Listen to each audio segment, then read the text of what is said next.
Hey, hello, and how are you, everybody, from a very cold Highmark Stadium where the Buffalo Bills come out on top 24-21 over the New England Patriots, their first of two matchups that we have in 3 weeks against New England. I'm Dom Tibbs, that's Matt Beauvais. Matt, initial takeaways from this win. A very wise person that I know, I forget his name sometimes, I think it's Tom Dibbits, tells me that ugly wins are much nicer than prettier losses. And I thought about that up in the press box today. I go, wow, that Tom Dibbits guy always says I'll tell you that what, ugly wins are better than prettier losses. he's pretty handsome, too. Yeah, I heard he's handsome. I heard GDAR is what I also heard. Mm-hmm. The funny thing is that I think back a couple weeks ago to the Rams game, right? And Yeah. they give up, or they score 42 points, and they lose, right? And you're like, wow, the defense is bad, and the offense is getting wasted. And then a game like this, the offense isn't very good, and the defense makes some plays after they get carved up in the first half, and they still going to win. It wasn't a great performance on either side of the ball. I mean, defensively, they forced 3 turnovers, so I shouldn't say that it wasn't a great performance. There was a lot more to like about the defense, especially in the second half, than the offense, but they're still going to win. And it is a very important win, so that's kind of my biggest takeaway. And my second biggest takeaway is that when Josh Allen got hurt, everybody was on pins and needles for 10 or 15 minutes, and then to see him come back in the game and essentially say afterwards that he's fine, that might be more important than literally anything else that happened in this game. Yeah, quite frankly, it's all about staying healthy. I mean, you know how banged up the Bills were when they got into the playoffs last year, and then, not to keep bringing it up, but Terrell Bernard goes down in the wild card game, and then you don't have him for that divisional. Staying healthy, I think, is so key for the Bills. That's why I think moving forward, I don't know what the Bills are going to do in terms of who's going to play and who's not. We can get to that in a little bit. Yeah. But my initial takeaway is that as sloppy as the first half was offensively, really, and even defensively, but more so offensively for the Bills, who had just gotten done coming off back-to-back weeks of 40-plus points, the ability of a guy like James Cook, or really some of these other playmakers, it's crazy that how quickly Buffalo can flip that script. Just when you probably are thinking to yourself, man, this team has no mojo, they have no rhythm, there's nothing going right for them, that can change in the flip of a coin, basically. Yeah, so it's 14-0 New England, and I specifically remember looking this up. The Bills respond with a 2-minute and 20-second drive because of the long touchdown run from James Cook. Yep. And just like that, it goes from 14-0 to 14-7, and it's like, okay, the Bills are going to be right back in this game. We'll see what happens. They didn't have really anybody pop off from a receiving standpoint in this game. A lot left to be desired. But obviously, I mean, James Cook has 14 rushing touchdowns on the season, which is absurd. They can beat teams running the ball, and they also happen to have the betting favorite as MVP at quarterback. Yes. That gives them a lot of options. That doesn't always put it on Josh Allen, which I think is important. And for what it's worth, too, it's a good backfield by committee, too. I mean, late in the game, they're all good. Late in the game, I mean, Ray Davis had a very solid game, but late in the game, Ty when Johnson they need to sealed seal, it. I mean, Ty that's Johnson what it is sealed right there. So again, we're talking about another game where Ty Johnson makes an impact. So offensively, you feel like, okay, maybe the chemistry still is working. I mean, Josh, just what he said after the game is that the chemistry is always working between guys like Keon and Khalil even and Amari Cooper just to get things right here. But the running backs feel like they're in a good spot. So that's offensively. Defensively, Matt, you bring up the 3 takeaways. I think I overheard someone say they're plus 20, number 1 in the NFL. Yeah. I mean, it almost kind of goes under the radar just because the Bills are normally such a sound unit defensively. But 3 takeaways, one of the best in the NFL, and they did it against a rookie quarterback that, I'm going to say this right now, will become a problem if he gets a competent head coach and weapons around him offensively and an offensive line. Drake May is very good. He could be a headache, but you still found a way to take the ball away 3 times. I agree with everything you said, but my one concern is that takeaways are iffy, and I don't think counting on takeaways is ever a good thing. No, absolutely I think not. Obviously when you can get them, that is beneficial, Of course. but it should not be like your lifeblood on defense. You need to play solid defense and make, a takeaway or something a game. I mean, they got gift-wrapped a touchdown in this game because of a lateral to Ramondre Stevenson. This game might look very different if the Patriots don't hand them a touchdown and then also take points off the board themselves because of the Cam Lewis interception. So nice plays from the defense, but also kind of gift-wrapped plays from the Patriots.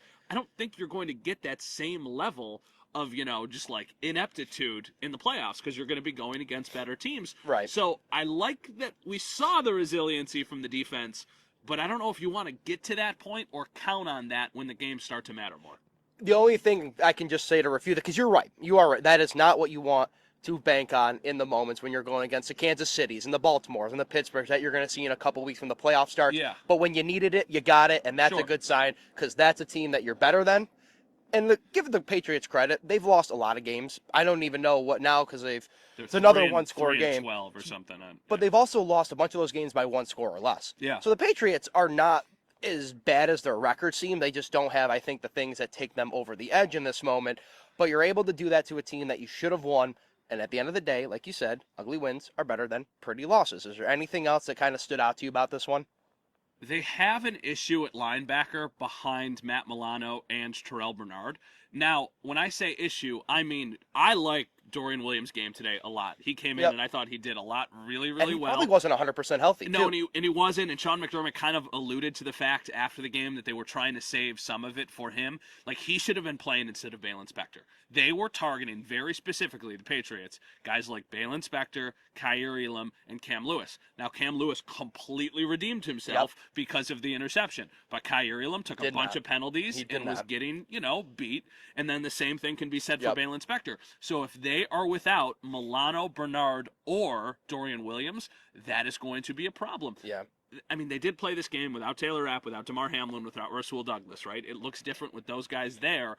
But at the same time, injuries will pop up in the playoffs, and I'm a bit concerned about their depth defensively, especially at some of the positions we talked about. And listen, I go back, I was talking about this with our friend Dan Fates on the sidelines. You go back, and there's still a lot of people, even early on in the season, even to this point, that criticize the safety duo of DeMar Hamlin and Taylor Rapp. It's like, this isn't, when you come off the Micah Hyde, Jordan Poyer era, there's a lot to be, lived up to there. It's a high bar. Right. So I think you saw today, like, DeMar Hamlin is one of the better tacklers on this team. And Taylor Rapp is a guy who just craves contact. I mean, the guy just loves too much contact. A little bit too much, right? But I think that was a problem early on. It just really felt like the Bills were getting beat physically, and they just were getting their teeth punched in. I mean, they lost at the line of scrimmage, which is like the most concerning part about this game. They eventually were able to kind of flip the script in the second half, but like, it's easy for me to criticize or be critical of the linebackers and of the safeties and of the corners. Yeah. But the defensive line was not doing anything. They weren't getting home. They weren't getting to Drake May. I saw Greg have a couple pressures, but again, like, putting pressure on a mobile quarterback like Drake May, it's not going to do much if you're not getting home and bringing him down for a sack. You're actually almost making his life easier. He can escape the pocket, look down, and he's got a bunch of guys who can get down the field. Rousseau ended up making some plays. A.J. Epinesa made a couple plays, but they're not really getting anything out of Von Miller. They're not really getting anything out of the rotational guys behind that. So those are definitely things that they need to see improvements on over the course of the next couple weeks. Now, my hands are starting to get a little cold, so we're going to wrap up with this. Yeah, I can't feel my ears. This is why the win matters so much. It keeps the 1 seed potentially alive. It's really unlikely, though. It would require the Chiefs to lose their last 2 games and the Bills to win their last 2 games. So it's not impossible, but not likely.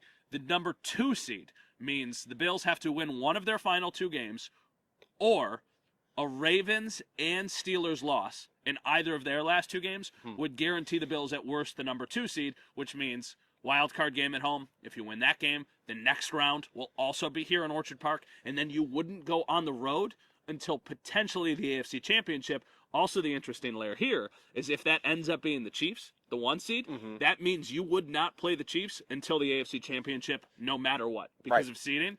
The worst the Bills can finish after today's win is the number 3 seed. That would happen if they lose out and the Ravens or Steelers win out. So, an important win for the Bills. There's also a chance that they will be locked in as the number 2 seed before they even play the Jets. For that because of the Christmas Day games. The Christmas games. For that to happen, if the Chiefs win and the Texans beat the Ravens, the Bills will be the number 2 seed in the AFC before they have even played against the Jets. So we'll see if that changes any of their approach, and if we'll even see starters on the field. Time will tell. I looked it up on my phone. It's 5 degrees. The hands are really starting to feel numb. For Dom Tibbetts, I am Matt Beauvais.